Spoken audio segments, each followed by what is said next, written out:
I find the only way I can truly satisfy my urge to create an aesthetic worldview is to become a cinematographer or a film critic. You guys are crazy. Producing is where the real money is, and the power.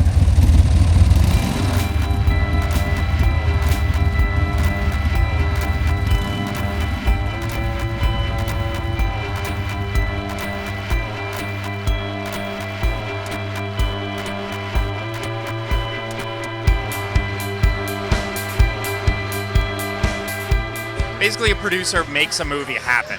Running interference for the director and for your investors. I think producers are like doulas of the project, insulating the artist and ensuring everyone remembers what the original vision was. Investors offset if you're doing a sex scene or something that you didn't tell them was in the script. Producers do everything. In fact, mine is out there and I have her cocktail because I just kiss her ass. The most important thing, I think, is not to have any fixed ideas of how anything should happen. Take credit for the works that more talented people made, but the producer may have helped make it happen, which is why they deserve a lot of credit. Producers are the responsible, strict parent who bring home the baby. Whenever someone asks me what a producer does, my answer is always, a producer admits that he doesn't know what the hell he's doing, and then he does the hell out of it.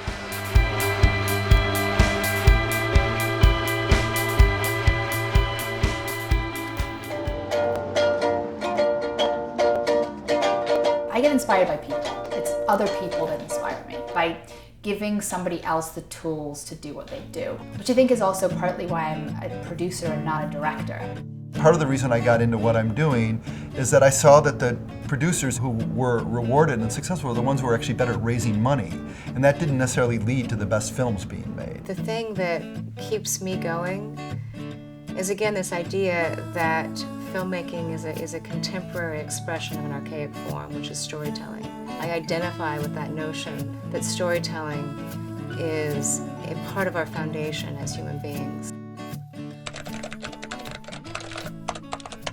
You have to really develop trust incredibly early on, and it starts with the filmmaker. I have a really hard time with directors that sort of don't want to know. I don't want to know about the budget, I just want you to just you deal with it. If you're going to let me deal with it, you're letting me make decisions on your behalf that you may not be okay with. And in that sense, it is like a marriage, it's a partnership, and you have to work together.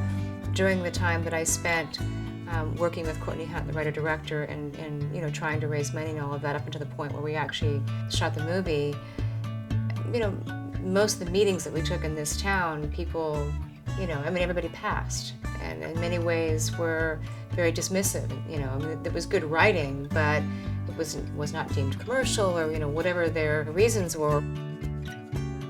When Derek Cianfrance called and he said, you know, he'd cut the first 20 minutes of the movie. And he was like, you know, I really want you to come out and I really want you to see where we're at. And that to me is the type of collaboration that as a producer you really, that's what you're building towards.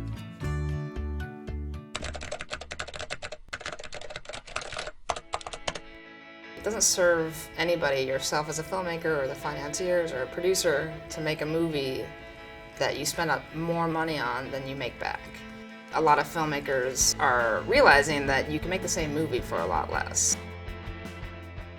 Now I feel like there's a handful of financiers that are structured a bit like mini studios. And that to me has actually been really exciting, because it means that as a producer, I've found that there's been the same freedom that you get making a movie independently, but you can make those movies at a bigger budget.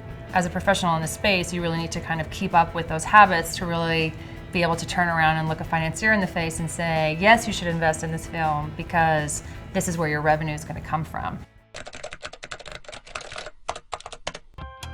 Ideally, I think everybody wants, you know, their project to go to a festival and to actually sell to one of the bigger distributors. If that doesn't happen, then the nature of the job changes. Then you have to sort of rethink your plan.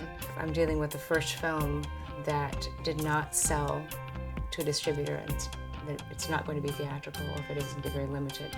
So there's a learning curve in all of this, you know, these digital platforms that I'm in right now, trying to figure it out. This is a great daunting time where there are so many ways to monetize a movie and so many ways to window it. The audiences have been migrating away from art house theaters to these online platforms. And luckily, the digital universe is much more cost effective. So taking risks in that world versus, $1 million P&A campaign and finding that no one comes to the theater, it's much less risky if you build it smartly.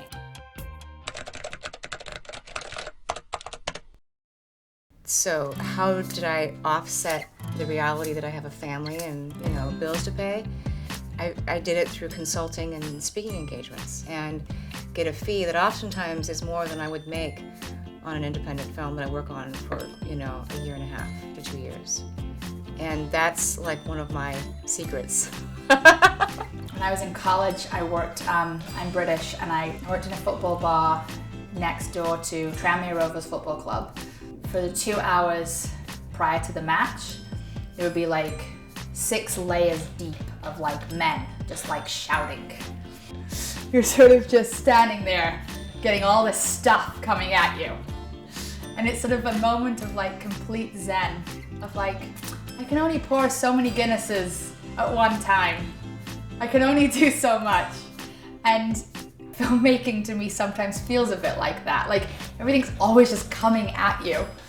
And at a certain point, you just kind of have to do this, and you have to say, I'm gonna do my best, and I'm gonna be polite, and I'm gonna be nice to you all, even though you're yelling at me.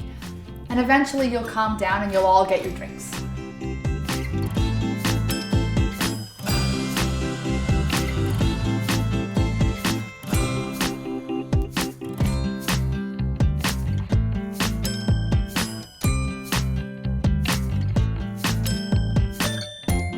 When they announced Frozen River as the winner of the Grand Jury Prize, I really honestly did not expect that. I called my dad and I said, Dad, we won! Sundance! It's a film festival in Utah.